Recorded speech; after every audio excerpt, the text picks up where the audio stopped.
Bonjour chers étudiants, bonjour chers collègues, bonjour chers intervenants. Aujourd'hui, on a l'immense plaisir de recevoir parmi nous notre cher intervenant, M. Achapré, qui va intervenir dans le cadre du workshop organisé par le groupe HECI en partenariat avec le Centre international de l'entreprise et aussi le Centre marocain des jeunes pour les études stratégiques. Ce workshop sur le thème de l'architecture institutionnelle de l'État. C'est une occasion pour vous donner une meilleure visibilité concernant la constitution marocaine, concernant aussi les institutions constitutionnelles, gouvernement, parlement et aussi politique publique. Et bien sûr, ce cadre de ce workshop s'inscrit dans les activités organisées par le groupe HECI en partenariat avec nos chers partenaires dans le cadre des activités qui accompagnent votre formation, que ce soit les webinaires, les séminaires, les visites des salons et les forums, dans l'objectif de vous préparer au maximum au marché du travail et aussi développer au fur et à mesure une culture, que ce soit dans le monde politique, économique et aussi dans plusieurs secteurs et bien sûr former des futurs lauréats responsables, citoyens, pour que ce soit pour leur pays et aussi pour notre continent.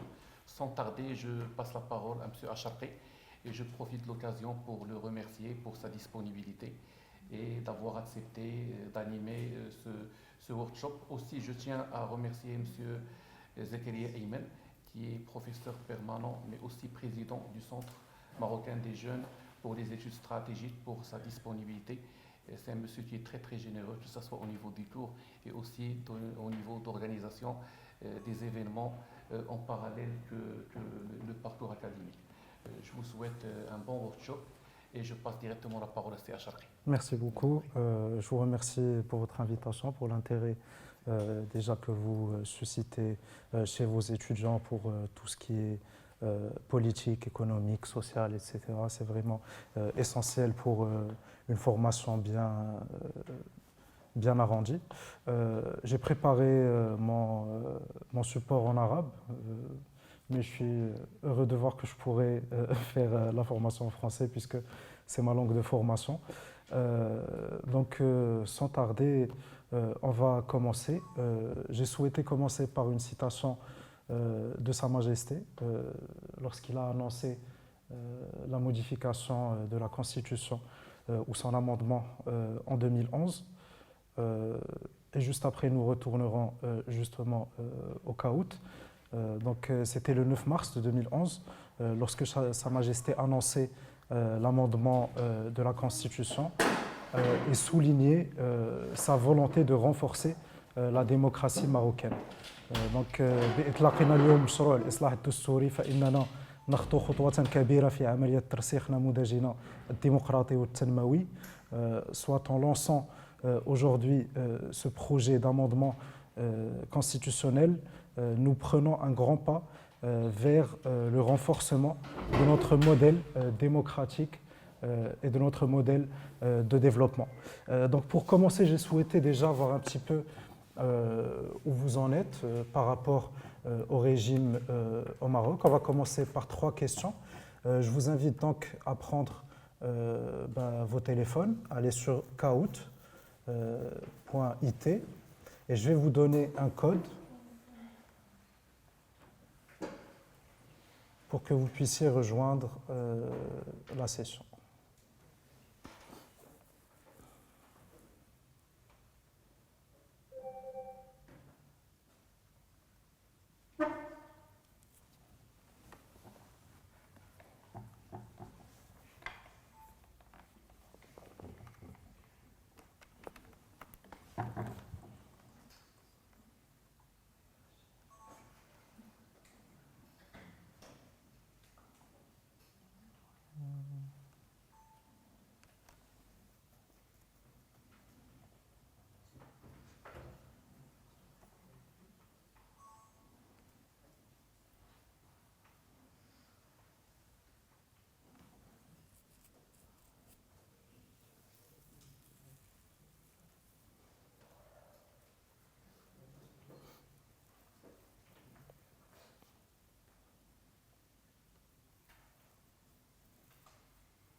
Donc voilà le code pour que vous puissiez rejoindre la session.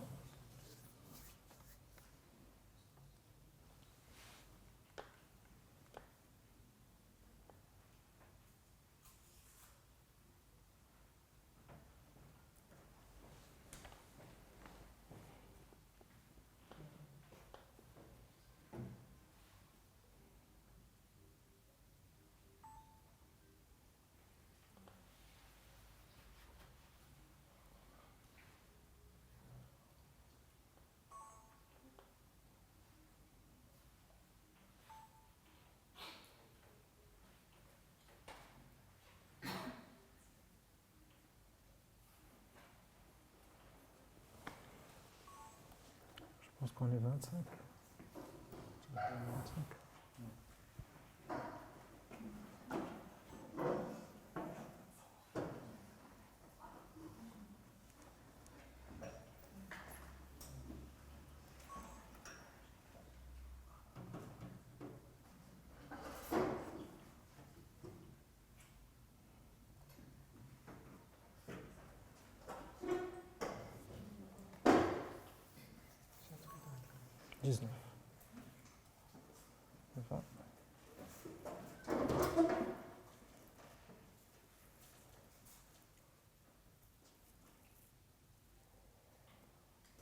C'est bon, tout le monde y est. On y va.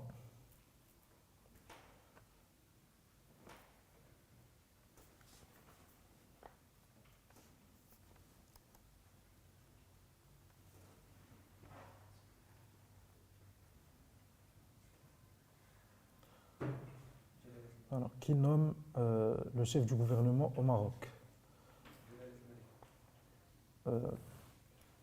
Vous pouvez répondre.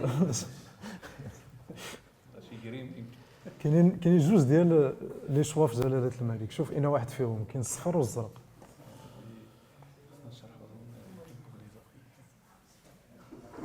لا اوكي. On va reprendre. On va reprendre pour essayer de traduire aussi pour les collègues.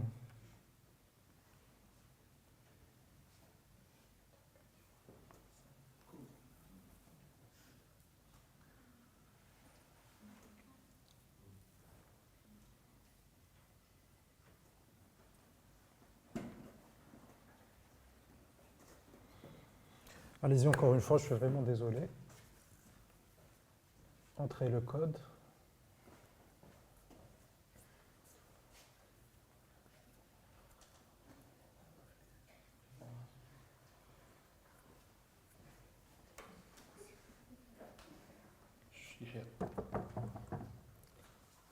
Ce sont des questions vraiment très simples. On va commencer par 3 questions et on laissera 6 questions pour la fin. Et vers la fin, on aura un classement. Le classement se jouera surtout sur la rapidité de la réponse, parce que les questions sont assez simples. Je pense que vous les aurez tous.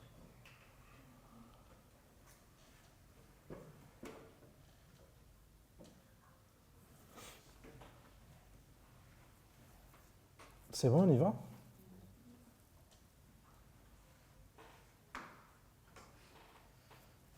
Allons-y.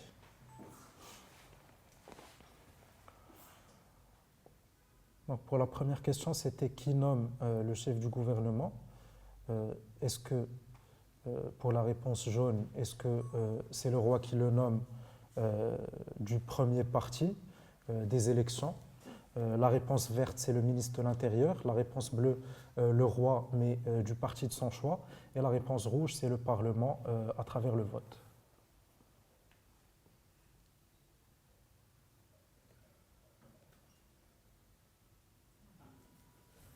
Voilà, donc pour la majorité, c'est en effet le roi du parti qui a été le premier lors des élections. On passe à la seconde question.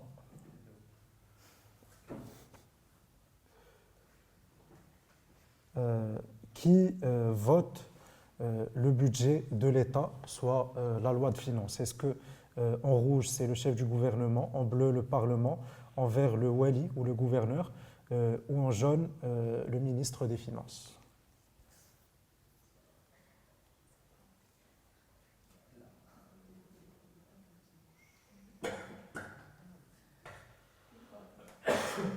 on a quand même ici un peu de tout, mais c'est le Parlement qui vote, la loi de finances. On passe à la troisième question, qui est la dernière pour l'instant.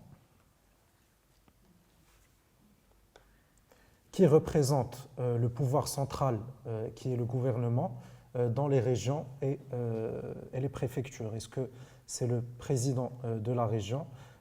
Est-ce que c'est le juge? Est-ce que c'est le wali ou le gouverneur? Ou est-ce que c'est l'élu parlementaire?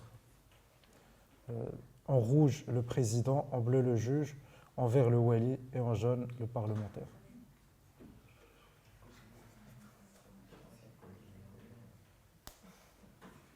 Donc c'est entre le wali et le président de la région. Mais c'est le wali, en effet, qui représente... non. Non, le président de la région est élu. Il ne représente pas le gouvernement. Le gouvernement est représenté à travers le ministère de l'Intérieur, à travers les gouverneurs.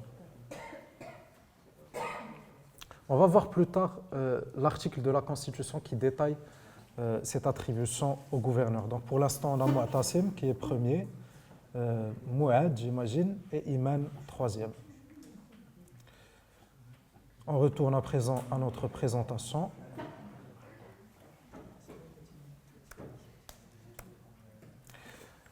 Donc voilà comment se présenterait l'ingénierie un petit peu ou la pyramide du pouvoir au Maroc. À sa tête, nous trouvons le roi, chef de l'État, comme le détaille l'article 1er de la Constitution. Le régime est un régime constitutionnel qui est basé sur la séparation des pouvoirs, l'équilibre entre elles et la coopération. Nous trouvons en deuxième lieu le gouvernement qui a le pouvoir exécutif et en troisième lieu le Parlement avec le pouvoir législatif. Donc voilà le premier article de la Constitution.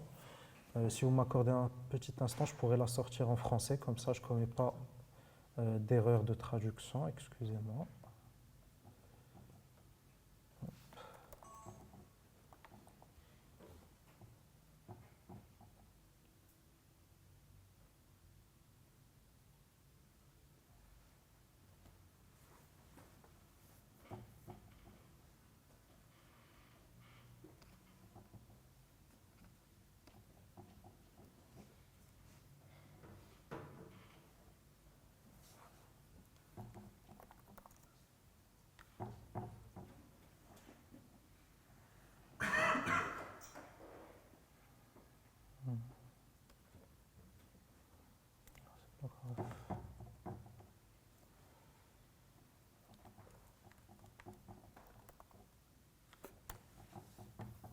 Voilà.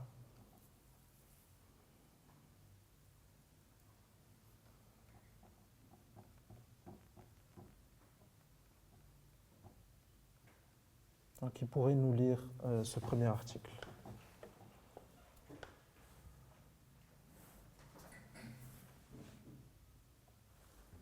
Le Maroc est une monarchie constitutionnelle, démocratique, parlementaire et sociale. Le régime constitutionnel du royaume est fondé sur la séparation, l'équilibre et la collaboration des pouvoirs, ainsi que sur la démocratie citoyenne et participative et les principes de bonne gouvernance et de la corrélation entre la responsabilité et la méditation des comptes. Merci beaucoup. Donc déjà, nous voyons un petit peu les bases ou les fondements sur lesquels ce régime repose et on voit que cet énoncé, c'est un royaume, c'est une monarchie constitutionnelle. Donc on a en fondement la monarchie, la constitution, la démocratie et le côté social de l'État.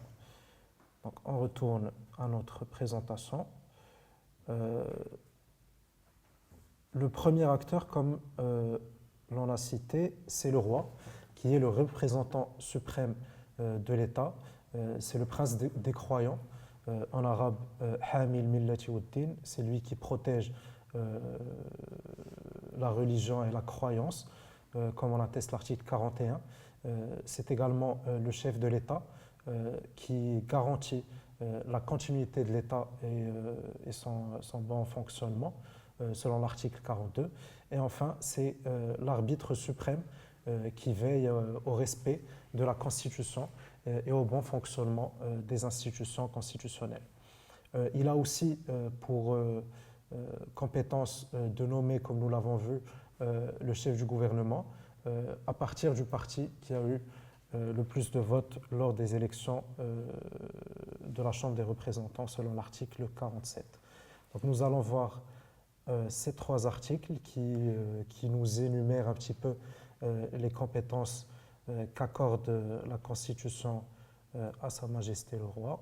Accordez-moi un instant. Hop.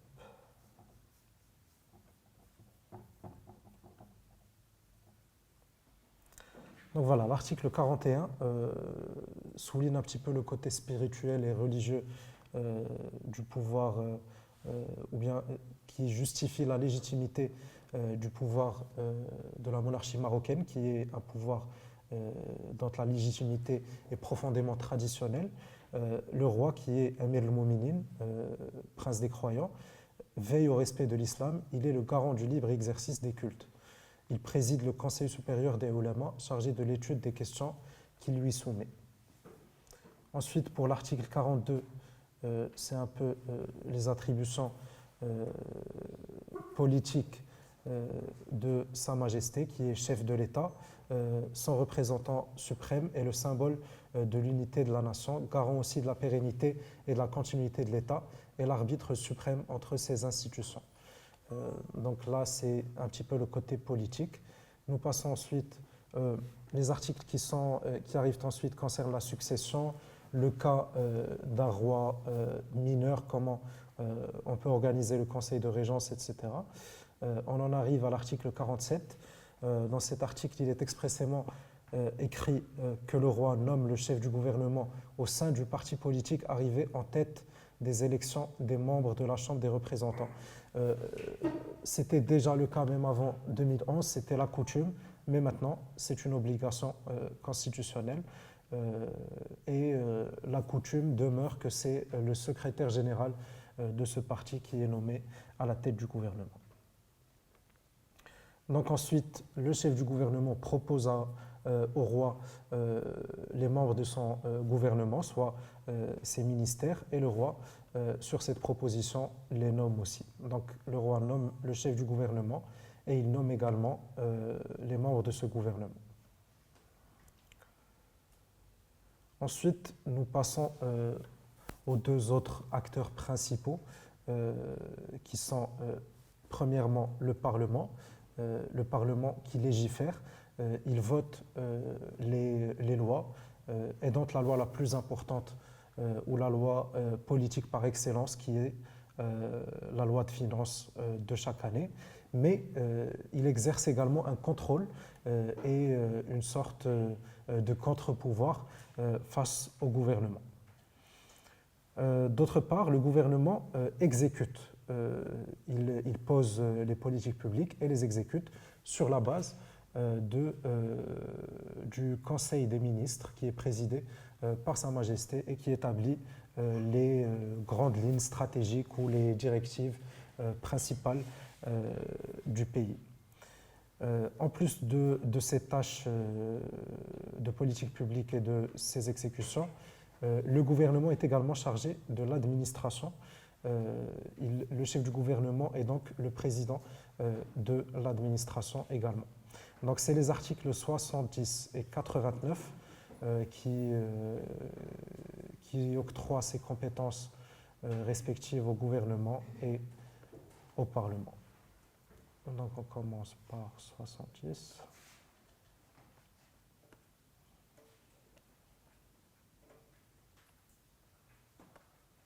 Voilà. Le Parlement exerce le pouvoir législatif, il vote les lois, contrôle l'action du gouvernement et évalue les politiques publiques. Une loi d'habilitation peut autoriser le Parlement pendant un délai limité et en vue d'un objectif déterminé à prendre par décret des mesures qui sont normalement du domaine de la loi. Donc ça, c'est un petit peu des exceptions. Les décrets entrent en vigueur dès leur publication, mais ils doivent être soumis au terme du délai fixé par la loi d'habilitation, à la ratification du Parlement. Donc, ensuite, nous avons la 89 qui nous détermine les rôles du gouvernement. Le gouvernement exerce le pouvoir exécutif sous l'autorité du chef du gouvernement. Le gouvernement met en œuvre son programme gouvernemental, assure l'exécution des lois, dispose de l'administration et supervise les établissements et entreprises publiques et en assure la tutelle. Donc on voit là bien le côté à la fois politique de gouvernance ou de gestion en tant que telle, mais également le côté administratif de la fonction du gouvernement. On retourne à notre présentation.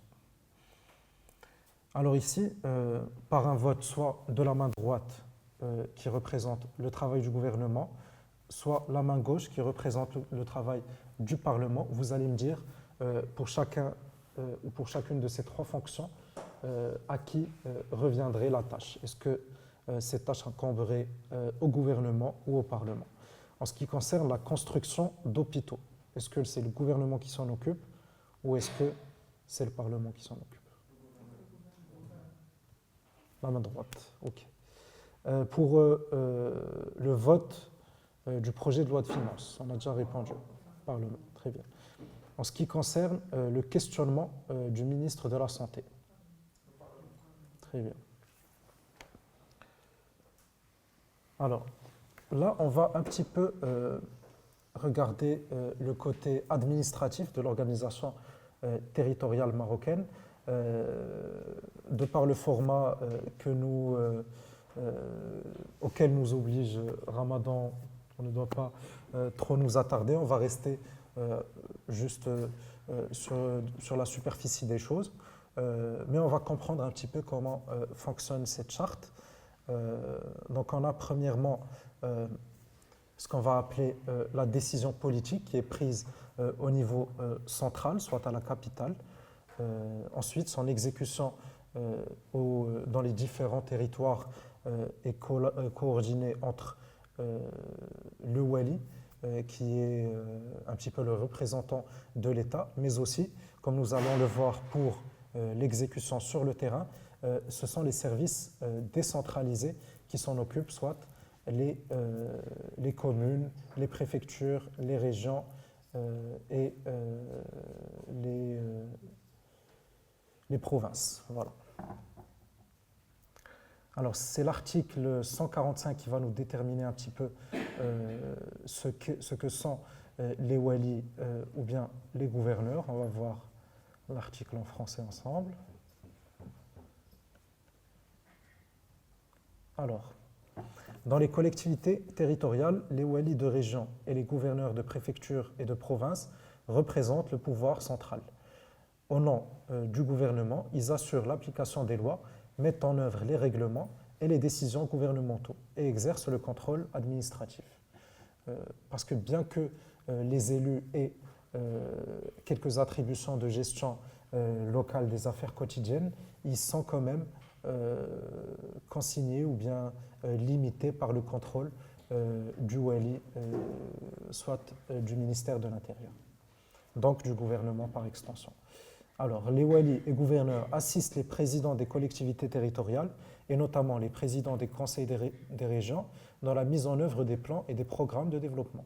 Sous l'autorité des ministres concernés, ils coordonnent les activités des services déconcentrés de l'administration centrale et veillent à leur bon fonctionnement. Donc, c'est un petit peu le trait d'union entre les services déconcentrés et les services qui sont au centre, à la capitale du pays. On va maintenant passer à un cas pratique et je veux que vous vous imaginez un petit peu dans la peau d'un preneur de décision publique. L'État décide de lancer un programme d'urgence pour employer les jeunes chômeurs dans votre région. Selon vous, quelle est la succession dans laquelle sera exécuté ce programme entre le budget, la décision gouvernementale, l'exécution locale et les décrets d'exécution. Qui a une idée de comment ou dans quel ordre va devoir se passer cette application? On va commencer d'abord par le Qarar Hukumi, après le Marassim, après le Mizania, et par la suite on fait le Mahli, l'exécution. Quelqu'un a une autre idée? Allez-y.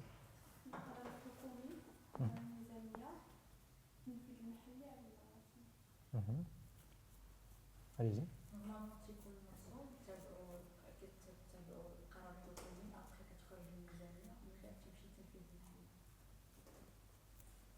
Qui dit mieux? Alors, vous vous en approchez. Ça commence en effet par la décision gouvernementale. Ensuite, le budget doit être voté lors de la loi de finances annuelle, d'abord au Parlement. Ensuite, on passe à l'exécution à travers le marasim ou les décrets. Ensuite, l'exécution avec le Wali et le centre régional d'investissement qui mettent cette idée en pratique sur le terrain directement. On va passer encore une fois à notre caout avec les quelques questions qui nous restent. Veuillez reprendre un petit peu la session. Dites-moi quand vous êtes prêts.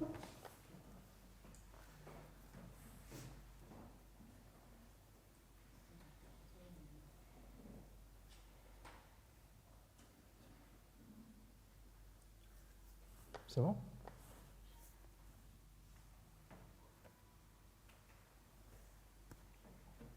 Alors, combien de chambres y a-t-il dans le Parlement marocain? Une seule chambre en rouge, deux chambres en bleu, il n'y a pas de chambre, il n'y a que des commissions en vert et trois chambres en jaune.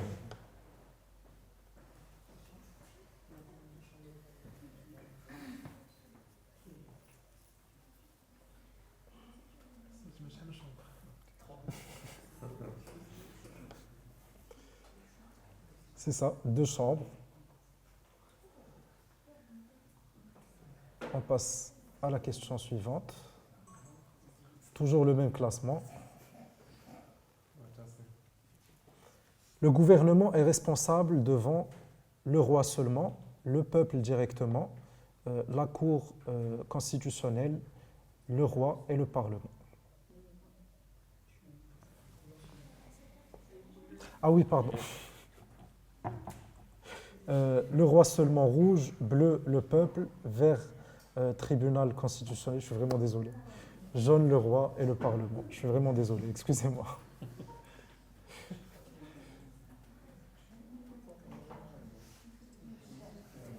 On passe à la question suivante.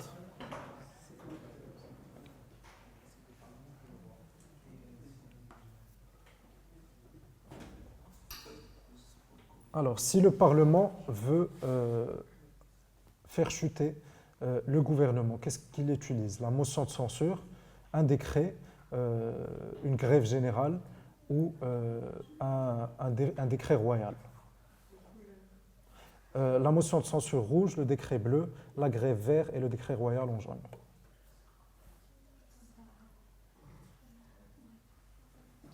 C'est la motion de censure qui est utilisée et qui doit être votée à la majorité au Parlement.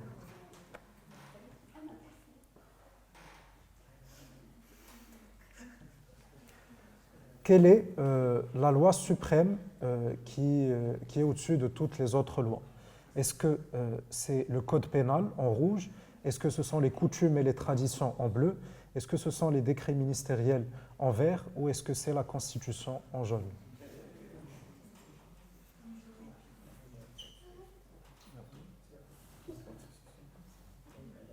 C'est la Constitution en effet.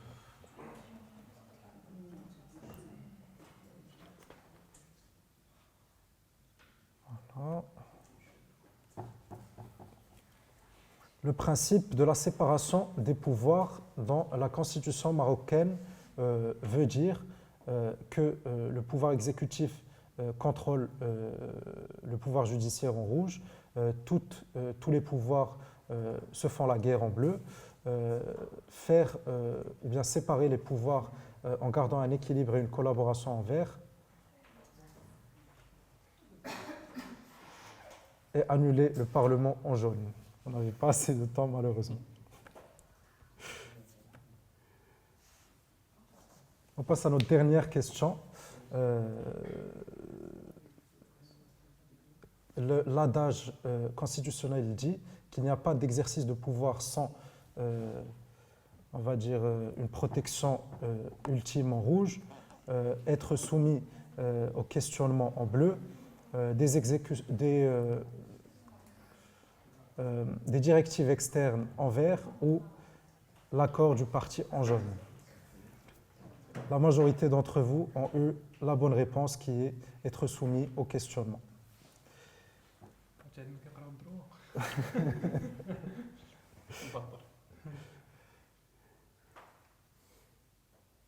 Alors, c'était les mêmes prénoms entre les trois premières places, pardon.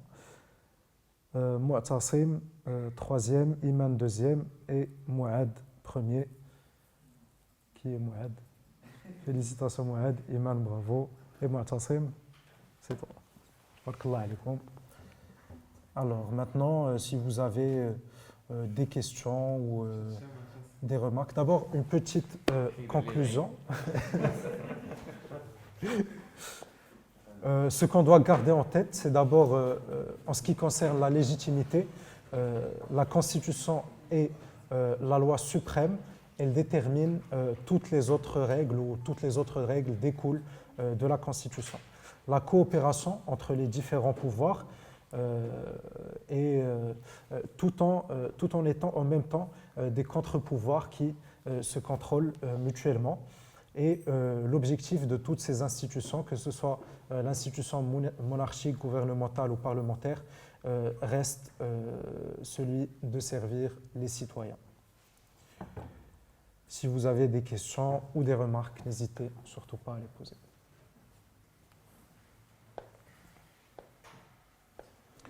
Voilà, si c'est tout de mon côté, je vous remercie pour votre attention et votre participation.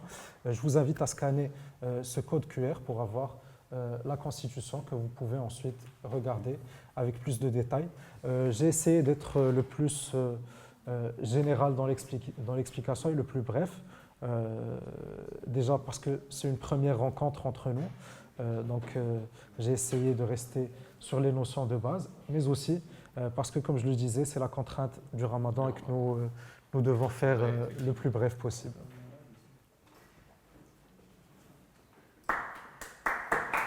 Merci beaucoup. Si vous avez des questions, n'hésitez pas. Vous avez des questions?